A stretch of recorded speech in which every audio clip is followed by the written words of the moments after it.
এই প্রচণ্ড গরমে আমের শরবত চলুন একটু অন্য রকম বানাই। এখানে একটা কাঁচা আম নিয়েছি, হাফ ইঞ্চি আদা নিয়েছি, এটা খুব ভালো করে পেস্ট বানিয়ে নেব।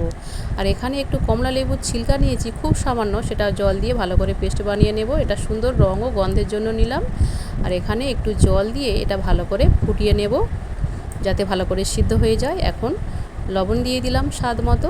লবণটা দেওয়ার পরে গ্যাসটা বন্ধ করে দিয়েছি, দিয়ে ঠান্ডা করে এটা ভালো করে ছেঁকে নিতে হবে। নিয়ে দুটো গ্লাসের মধ্যে আমি নিয়ে নিলাম।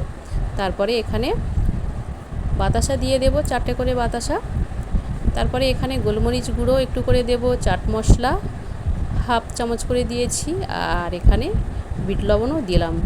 তারপরে বরফ কুচি দিয়ে দিলাম, আর তারপরে ঠান্ডা জলও দিয়ে দিলাম। আর এই গ্লাসের মধ্যে একটা তুলসী পাতা দিয়েছি বন্ধুরা, কোনো অসুবিধা নেই। এইভাবে বাড়িতে বানিয়ে দেখবেন, খুবই ভালো লাগবে। আর কমলা লেবুর ছিলকার জন্য কোনো তিতভাবও থাকবে না। ভালো লাগলে লাইক করবেন। ধন্যবাদ।